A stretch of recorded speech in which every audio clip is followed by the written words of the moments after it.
ನಮಸ್ಕಾರ ಸ್ನೇಹಿತರೆ, ನಾಳೆ ಜೂನ್ 8 ಸೋಮವಾರ, ನಾಳೆಯಿಂದ 66 ವರ್ಷ. ಈ 7 ರಾಶಿಯವರಿಗೆ ಮುಟ್ಟಿದ್ದೆಲ್ಲ ಚಿನ್ನ, ನೀವೇ ಕೋಟ್ಯಾಧಿಪತಿಗಳು. ಮಂಜುನಾಥ ಸ್ವಾಮಿಯ ಕೃಪಾಶೀರ್ವಾದ ನಿಮ್ಮ ಮೇಲೆ ಇರಲಿದೆ. ಹಾಗಾದ್ರೆ ಆ ಅದೃಷ್ಟವಂತ ರಾಶಿಗಳು ಯಾವುವು, ಅವುಗಳಿಗೇನೆಲ್ಲ ಲಾಭ ಸಿಗುತ್ತೆ ನೋಡೋಣ. ಮಂಜುನಾಥ ಸ್ವಾಮಿಗೆ ಭಕ್ತಿಯಿಂದ ಲೈಕ್ ಕೊಟ್ಟು ಎಲ್ಲೂ ನಮ್ಮ ಚಾನೆಲ್ ಅನ್ನ ಸಬ್ಸ್ಕ್ರೈಬ್ ಮಾಡಿ. ಹಾಗೆ ಬೇಗನೆ ನಮ್ಮ ವಿಡಿಯೋದ ನೋಟಿಫಿಕೇಶನ್ ಪಡೆಯಲು ಬೆಲ್ ಬಟನ್ ಕ್ಲಿಕ್ ಮಾಡಿ ಆಲ್ ಅಂತ ಕ್ಲಿಕ್ ಮಾಡ್ಕೊಳ್ಳಿ. ಇನ್ನು ನಿಮ್ಮ ಜೀವನದ ಸಕಲ ಸಮಸ್ಯೆಗಳಾದಂತ ಸತಿಪತಿ ಕಲಹ, ಪ್ರೀತಿಯಲ್ಲಿ ಮೋಸ, ಭೂಮಿ ವಿಚಾರ, ಕೋರ್ಟ್ ಕೇಸ್, ವ್ಯಾಪಾರ, ಹಣಕಾಸಿನ ತೊಂದರೆ, ಸ್ತ್ರೀಯರ ಗುಪ್ತ ಸಮಸ್ಯೆ, ಹೀಗೆ ಹಲವಾರು ಸಮಸ್ಯೆಗಳಿಗೆ ಶಾಶ್ವತ ಪರಿಹಾರ ಮಾಡಿಕೊಡ್ತಾರೆ. ಡಿಸ್ಪ್ಲೇ ಮೇಲೆ ಕಾಣ್ತಕ್ಕಂಥ ಗುರೂಜಿ ನಂಬರ್ಗೆ ಒಮ್ಮೆ ಕರೆ ಮಾಡಿ ನೋಡಿ. ಹೌದು, ನಾಳಿನ ಜೂನ್ 8 ಸೋಮವಾರದಿಂದ ಮುಂದಿನ 66 ವರ್ಷ ಈ 7 ರಾಶಿಯವರಿಗೂ ಕೂಡ ಮುಟ್ಟಿದ್ದೆಲ್ಲ ಚಿನ್ನವಾಗ್ಲಿದ್ದು ಕೋಟ್ಯಾಧಿಪತಿಗಳಾಗುವಂತೆ ಮಂಜುನಾಥ ಸ್ವಾಮಿಯ ಕೃಪಾಶೀರ್ವಾದ ಸಿಗ್ತಾ ಇದೆ. ಹೀಗಾಗಿ ಇವರ ಜೀವನದಲ್ಲಿ ಇದೀಗ ಅದ್ಭುತ ಕಾಲ ಶುರುವಾಗಿದ್ದು, ಇವ್ರು ಮಾಡ್ತಕ್ಕಂಥ ಎಲ್ಲಾ ಕೆಲಸ ಕಾರ್ಯಗಳು ಕೂಡ ಸಮಯಕ್ಕೆ ಸರಿಯಾಗಿ ಕೈಗೂಡುತ್ತೆ ಅಂತ ಹೇಳಬಹುದು. ಈ ರಾಶಿಯವರು ಈಗ ಹೂಡಿಕೆ ಮಾಡಬೇಕು ಅಂತ ಯೋಚಿಸ್ತಿದ್ರೆ ಖಂಡಿತವಾಗಿಯೂ ಕೂಡ ಹೂಡಿಕೆ ಮಾಡಿ. ಬಹು ನಿರೀಕ್ಷಿತ ಹಣ ಗಳಿಕೆಯ ಯೋಗ ನಿಮ್ಮನ್ನ ಕಾಯ್ತಾ ಇದೆ.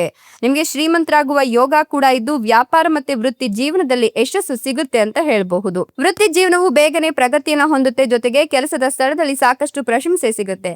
ಬಡ್ತಿಗೆ ಅವಕಾಶಗಳಿದ್ದು ನೀವು ಹೊಸ ಕೆಲಸವನ್ನ ಕೂಡ ಪ್ರಾರಂಭ ಮಾಡಬಹುದು. ಹಠಾತ್ ಆರ್ಥಿಕ ಲಾಭದ ಅವಕಾಶಗಳು ಕೂಡ ಸಿಗ್ತಾ ಇದ್ದು ಸ್ಥಗಿತಗೊಂಡ ಕೆಲಸಗಳನ್ನ ಪೂರ್ಣಗೊಳಿಸ್ತೀರಾ. ಹಾಗೆ ವೃತ್ತಿ ಜೀವನದಲ್ಲಿ ನೀವು ಬೇಗನೆ ಯಶಸ್ಸನ್ನ ಕಾಣೋದ್ರಿಂದ ನಿಮ್ಮ ಸಂತೋಷ ಮತ್ತೆ ಸೌಕರ್ಯಗಳು ಹೆಚ್ಚಿಗೆ ಆಗುತ್ತೆ. ಪೂರ್ವಜರ ಆಸ್ತಿಯಿಂದ ಉತ್ತಮ ಪ್ರಯೋಜನಗಳು ಕೂಡ ಸಿಗುತ್ತೆ. ದೊಡ್ಡ ವ್ಯವಹಾರವನ್ನ ಮಾಡ್ತೀರಾ. ಹಳೆಯ ವಿವಾದವನ್ನ ಬಗೆಹರಿಸ್ಕೊಳ್ತೀರಾ. ಅದೃಷ್ಟವು ನಿಮ್ಗೆ ಬೆಂಬಲವಾಗಿ ನಿಲ್ಲುತ್ತೆ. ನಿಮ್ಮ ಆರ್ಥಿಕ ಪರಿಸ್ಥಿತಿ ಮೊದಲಿಗಿಂತ ಉತ್ತಮವಾಗ್ತಾ ಹೋಗುತ್ತೆ. ಇನ್ನು ನೀವು ಬಹಳ ಸಮಯದಿಂದ ಬಡ್ತಿಗಾಗಿ ಕಾಯ್ತಿದ್ರೆ ಈ ಕೆಲಸದಲ್ಲಿ ನಿಮ್ಗೆ ಯಶಸ್ಸು ಸಿಗುತ್ತೆ. ಕಂಪನಿಯಲ್ಲಿ ಕೆಲಸ ಮಾಡುವ ಅವಕಾಶ ಕೂಡ ನಿಮ್ಮನ್ನ ಹುಡುಕಿಕೊಂಡು ಬರುತ್ತೆ ಅಂತ ಹೇಳಬಹುದು.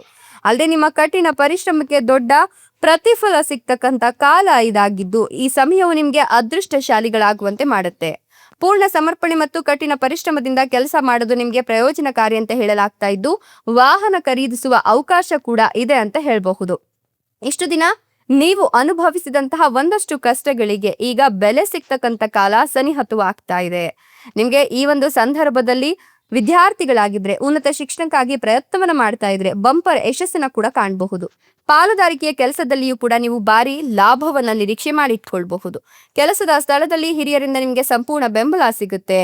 ಅನೇಕ ಸುವರ್ಣಾವಕಾಶಗಳು ವೃತ್ತಿ ಜೀವನದಲ್ಲಿ ಸಿಗ್ತಾ ಹೋಗುತ್ತೆ. ಇದರಿಂದ ನಿಮ್ಮ ಗೌರವ ಕೂಡ ಹೆಚ್ಚಾಗುತ್ತೆ. ಹಳೆಯ ವಿವಾದ ಕೂಡ ಬಗೆಹರಿಯುತ್ತೆ. ನಿಮ್ಮ ಸಂತೋಷ ಮತ್ತೆ ಸೌಕರ್ಯ ಹೆಚ್ಚಿಗೆ ಆಗಿ ಪೂರ್ವಜರ ಆಸ್ತಿಯಿಂದ ಉತ್ತಮ ಪ್ರಯೋಜನಗಳನ್ನ ಕೂಡ ಕಂಡುಕೊಳ್ತೀರಾ. ಬಹಳ ಸಮಯದಿಂದ ಬಡ್ತಿಗಾಗಿ ಕಾಯ್ತಾ ಇದ್ರೆ ನಿಮ್ಗೆ ಆ ಬಡ್ತಿಗೆ ಅವಕಾಶಗಳು ಸಿಗೋದ್ರಿಂದ ಒಳ್ಳೊಳ್ಳೆ ಕೆಲಸ ಕಾರ್ಯಗಳು ಕೂಡ ಕೈಗೂಡುತ್ತೆ ಅಂತ ಹೇಳಬಹುದು. ಅಲ್ಲದೆ ಈ ಒಂದು ಸಂದರ್ಭದಲ್ಲಿ ನೀವು ಏನಾದ್ರೂ ಹೊಸದಾಗಿ ಮದುವೆ ವಿಚಾರ ಅಥವಾ ಪ್ರೀತಿಯ ವಿಚಾರವನ್ನ ಮನೆಯಲ್ಲಿ ಮಾತನಾಡ್ಬೇಕು ಅನ್ಕೊಂಡಿದ್ರು ಕೂಡ ಮಾತನಾಡಿ. ಈ ಸಂದರ್ಭದಲ್ಲಿ ನೀವು ಯಾವುದೇ ಕೆಲಸ ಕಾರ್ಯಗಳಿಗೆ ಕೈ ಹಾಕಿದ್ರು ಕೂಡ ಆ ಕೆಲಸ ಕಾರ್ಯಗಳಲ್ಲಿ ಅದ್ಭುತ ಯಶಸ್ಸು ಸಿಗುತ್ತೆ. ಮದುವೆ ಆಗದೆ ಇರೋರಿಗೆ ಮದುವೆಯ ಯೋಗ ಇದ್ವು. ಈ ಒಂದು ಸಂದರ್ಭದಲ್ಲಿ ಗುರುಬಲ ಕೂಡ ಚೆನ್ನಾಗಿರೋದ್ರಿಂದ ಮದುವೆಯ ಮಾತುಗಳು ಕೂಡ ಸಕ್ಸಸ್ ಆಗತ್ತೆ ಅಂತ ಹೇಳಬಹುದು. ಇಷ್ಟೆಲ್ಲ ಲಾಭ ಮತ್ತು ಅದೃಷ್ಟವನ್ನ ಪಡಿತಿರ್ತಕ್ಕಂಥ ಆ ಅದೃಷ್ಟವಂತ ರಾಶಿಗಳು ಯಾವುವು ಅಂತ ನೋಡೋದಾದ್ರೆ ಧನುರ್ ರಾಶಿ, ತುಲಾ ರಾಶಿ, ಮೀನ ರಾಶಿ, ವೃಶ್ಚಿಕ ರಾಶಿ, ಕುಂಭ ರಾಶಿ, ಕಟಕ ರಾಶಿ, ಮೇಷ ರಾಶಿ, ತುಲಾ ರಾಶಿ, ಕೊನೆಯದಾಗಿ ಮಿಥುನ ರಾಶಿ. ಇವುಗಳಲ್ಲಿ ನಿಮ್ಮ ರಾಶಿ ಇದ್ದರೂ ಇಲ್ಲದಿದ್ದರೂ ಭಕ್ತಿಯಿಂದ ಓಂ ನಮೋ ಮಂಜುನಾಥಾಯ ಅಂತ ಕಮೆಂಟ್ ಮಾಡಿ. ಧನ್ಯವಾದಗಳು.